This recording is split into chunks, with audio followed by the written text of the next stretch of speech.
Hey y'all, this is Colin from the Life of Logos podcast. Clearly, beaming today, but I got a story and things have happened today that really got my gears going in a positive way, and I wanted to share with you all. So, roll all of this back. I've realized that the majority of people that I know and the people I interact with, inclusive of myself, tend to be in less than idyllic mental health states. Now, given most of the people who I call friends are men, the women that I do have that I consider to be friends are typically attached to the men that I call friends. And I would be hard pressed to find a friend that is not going through either some form of deep frustration, depression, anxiety, suicidal ideations, or deep codependency. And I'm not for that. Don't get me wrong, I deal with it. I deal like depression, anxiety, mental health things. And I do believe that we as a society need to get to the point where we are starting to discuss mental health things. Men's mental health is a problem. It just is. And we haven't got to a point where we realize what is good for men is good for society, and what is good for women is good for society, then we haven't got to the point where we have matured enough to take care of our society. But I digress. I ended up in a situation where I went to go see a mental health therapist. I very much highly recommend that everyone go to therapy because the likelihood that you are dealing with something mental health wise that you have now considered to be normal is extremely high. Not everything is normal.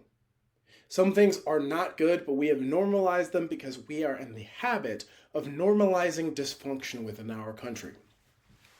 With that being said, I ended up going to the mental health office on base. They recommended me to go to an outpatient mental health facility to get regular therapy, which I think you should get. It happens to be, I ended up going to a therapist today for an introductory appointment. I ended up talking to somebody, and we were walking through suicidal ideations. Now, I have my own opinions about suicidal ideations. The way that the question is often presented is, do you think that life would be better if you didn't wake up tomorrow, or you have the intent on taking your own life? Again, I think that is not quite a inclusive question to ask, because in cases like my own, I have no intent on killing myself. I do know the circumstances under which I would. However, by highlighting those circumstances, I'm able to avoid that so I can put myself in a position to not to. But I thought about it. And the truth of it is, I think that more people think about it than they are willing to admit. Either A, because they don't want to admit that they indeed need help, or B, they do not want to be labeled with any form of a stigma. I do not think that is healthy. Of course, I'm an agent of truth, trying to be an agent of truth. So I just thought I would lean into it and tell the truth. Hey, I know how I would do it if I were to do it. I don't intend on doing it, but I know what it would take to get there, to get that level of darkness, and the steps that I would take to get there. Which is a scary thought. Side note, when I got to a point where I was able to articulate that and sharing that with the people closest to me, it actually opened up the opportunity for them to tell me what they were going through as well. In which case, it was worth going through it, which is kind of sad. However, as the Bible says, we comfort others through the comfort which we have been given by God. I believe that's 1 Corinthians 1:9. Quote me on that one. But in doing so, point being, in going into that dark place where I actually did think through such a depth, I was able to see people for where they really were. And in doing that, I was able to connect in a way that is far deeper than shared hobbies or a workplace experience. So that's good. Back to the story. I ended up in this office. I was talking to this young lady, and I was noting to her that I don't know anybody who's not going through a serious depth of either depression, anxiety, codependency, or suicidal ideations. I don't know. I don't think anybody. And how important it is for us to be able to have these conversations so that we can, one, create the community that insulates us against mental health issues, and that we may be able to find mental health as opposed to normalizing the sickness.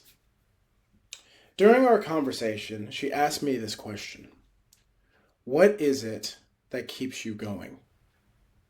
And I did not expect to get on the tirade that I did get on when she had asked. And that tirade simply is this: I believe that there is a hope for a better future. I think, as you probably saw by the last video, the one released last week, these are hard times. And I think we can still make it better times for the next generation. I think we've gotten to a place where a lot of people are desperate for any form of hope, any sort of change, a hope for having a child, a hope for finding love, a hope for becoming something greater than they are, a hope of belonging. And many of us feel trapped and enslaved. And instead of thinking, how do I get free? We think of, how can I adapt so I can fit in this box? And I am the fool, the optimistic fool, who said, you know what? No. I will not capitulate or change the way that I am or the way that I think in order to fit inside of your box. I'm not going to be the one who accepts the chains and the bonds that I have to be in order to fit into this society, into your expectations, or into your plan. I do not care. If you go back and watch this video from way back in the day, there was, I believe it's ground rule number 1, which is own your jerkhood. If you want to be free, you're going to have to piss a lot of people off. If you want to tell the truth, you're going to piss a lot of people off. If you are going to become the fullness of who you are meant, called, and designed to be, you have to be willing to stand up and oppose the status quo that is being maintained by the people in power in your life today. And that may be something as small as your parents. It might be your girlfriend/boyfriend. It might be your job. It might be the church. It might be the state. There's a whole host of things that are here to keep you inside of your little box. And if you are hearing this message, I hope that you are coming to a point where you understand that you are indeed bigger than that box. And that there's a whole world out there for you to live in, for you to grow, fly, run, dance, all of those things. There is a brighter future for you outside of that box. However, you must be willing to act out of that box in order to make that reality come into fruition. And what would that look like? For me, I want to be able to bust out of the box and take all of my people with me.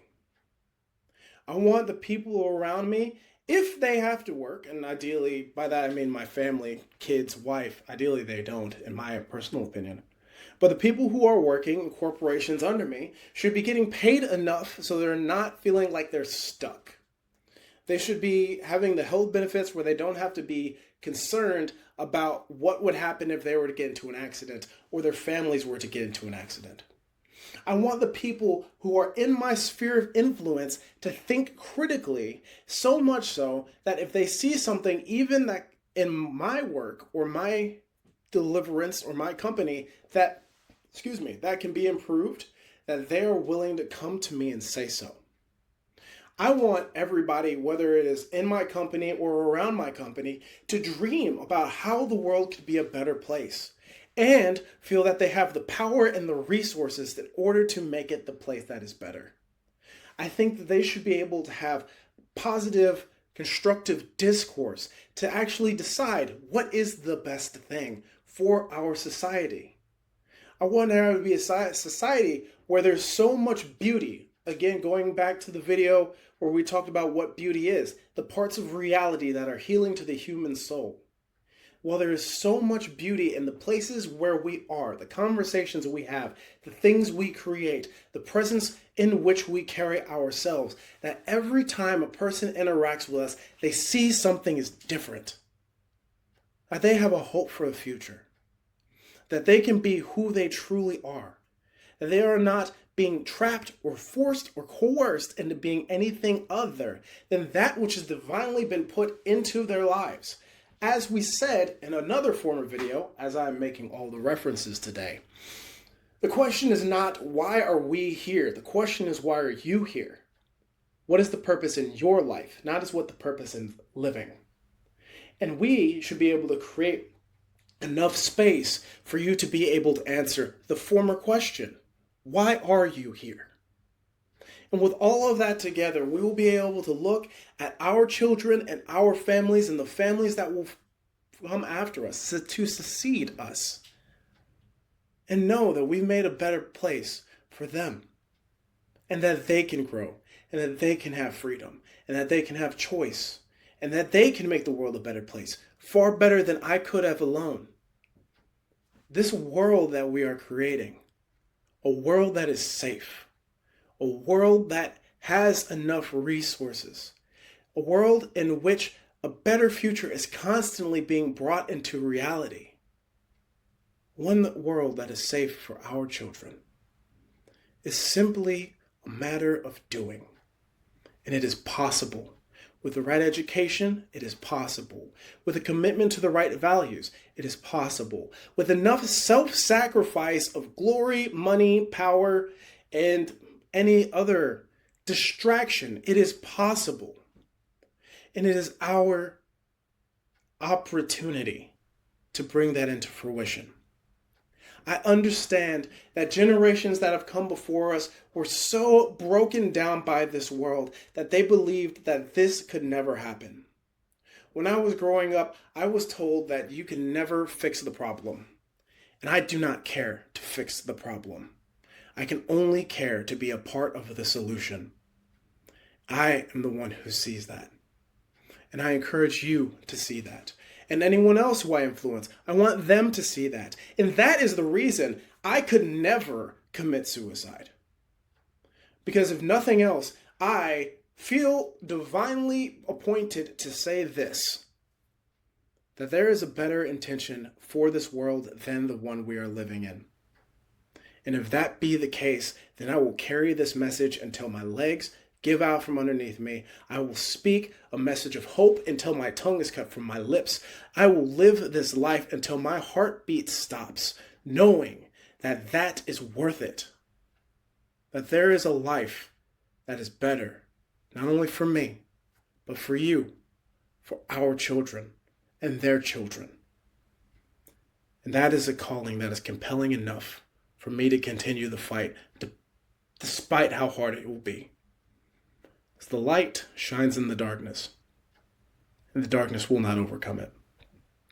And with that, I'm Colin, and this is the Life of Logos podcast. We'll catch you next time.